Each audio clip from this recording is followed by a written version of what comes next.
بسم اللہ الرحمن الرحیم۔ السلام علیکم، میں ہوں نعیم رضا اور آپ دیکھ رہے ہیں ہمارا یوٹیوب چینل۔ ناظرین، اگر آپ چاہیں تو ہمارے اس چینل کو سبسکرائب بھی کر لیں تاکہ ہماری پہنچ آپ تک اور جو ہم آپ تک پہنچانا چاہتے ہیں وہ آپ تک پہنچتا بھی رہے۔ ناظرین، اس کائنات میں ایک عظیم ہستی جو کہ ہمارے معاشرے میں ماں کے نام سے جانی جاتی ہے، جی ہاں ناظرین، ہماری والدہ، ہماری ماں، اس کے اندر اللہ تعالیٰ نے شفقت، محبت اور رحمت بھر دی۔ ان صفات کا احاطہ کرنے سے ہم لوگ قاصر ہیں۔ کاش جذبات کا اظہار الفاظ میں ممکن ہوتا۔ میں بھی جذبات کا اظہار کر پاتا، پھر بھی ایک ناکام سی کوشش کرنے جا رہا۔ ماں کی زندگی کی داستان بڑی دردناک داستان ہوتی ہے۔ اس کی ابتدا ماں کی گود سے کرتے ہیں۔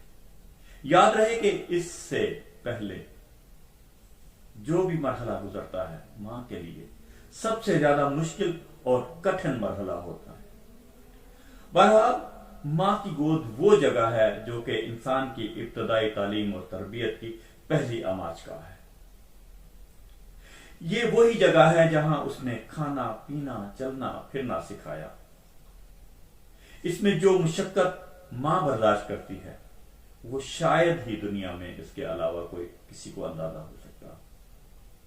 یہ وہ ماں ہے جو اس بچے کے لیے اپنا تن، من، دھن سب کچھ قربان کر دیتی ہے اور بچے کی پرورش کرتی ہے۔ اور بچہ اگر رات کو 10 دفعہ بھی اٹھے تو یہ اٹھتی ہے اور اس کی ہر ضرورت پوری کرتی ہے۔ اس کی یہ بے آرامی کی کیفیت شب و روز تک چلتی رہتی ہے۔ ماں کی سی محبت و مشقت کی وجہ سے یہ بچہ پروان چڑھتا ہے۔ پھر ایک ایسا وقت آتا ہے کہ یہ اولاد جوان ہو کر اسی ماں کو اذیت دیتی ہے اور طرح طرح کے غلیظ جملے بھی ماں کو سننے کے ملتے ہیں۔ مثلا ہمارے کاموں میں دخل اندازی نہ کریں، ماں تجھے پتہ ہی کیا ہے، ہمارے سر جو خام خواہ کا بوجھ بن، اور یہ کہ ایسے غلیظ جملے سننے کے بعد بھی ماں دعا کے سوا کچھ نہیں۔ یہ تو وہ کچھ عرض کیا جو آج کے معاشرے میں عام ہو چکا ہے۔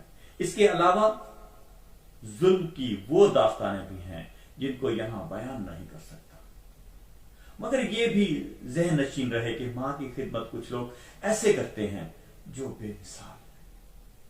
ایک نوجوان اپنے بوڑھے ماں باپ کے ساتھ کسی مہنگے سے ہوٹل میں کھانا کھانے کے لیے گیا۔ ماں باپ تو نہیں چاہتے تھے، لیکن بیٹے کی خواہش تھی کہ وہ انہیں کسی مہنگے ہوٹل میں ضرور کھانا کھلانے کے لیے لے کے جائے۔ اس لیے اس نے اپنی پہلی تنخواہ ملنے کی خوشی میں ماں باپ جیسی عظیم ہستیوں کے ساتھ شہر کے مہنگے ترین ہوٹل میں لنچ کرنے کا پروگرام بنایا۔ باپ کو ریشے کی بیماری تھی، اس کا جسم ہر لمحہ کپکپاہٹ میں رہتا تھا اور ضعیف ماں کو دونوں آنکھوں سے کم دکھائی دیتا تھا۔ یہ شخص اپنی خستہ حالی اور بوڑھے ماں باپ کے ہمراہ جب ہوٹل میں داخل ہوتا ہے تو وہاں موجود امیر لوگوں نے سر سے پیر تک ان تینوں کو یوں عجیب و غریب نظروں سے دیکھا جیسے وہ غلطی سے وہاں آ گئے۔ کھانا کھانے کے لیے بیٹا اپنے دونوں ماں باپ کے درمیان بیٹھ گیا۔ وہ ایک نوالا اپنی ضعیف ماں کے منہ میں ڈالتا اور دوسرا نوالا اپنے بوڑھے باپ کے منہ میں ڈالتا۔ کھانے کے دوران کبھی کبھار ریشے کی بیماری کے باعث باپ کا چہرہ ہل جاتا، روٹی اور سالن کے ذرے باپ کے چہرے اور کپڑوں پر گر جاتے۔ یہی حالت ماں کے ساتھ بھی تھی۔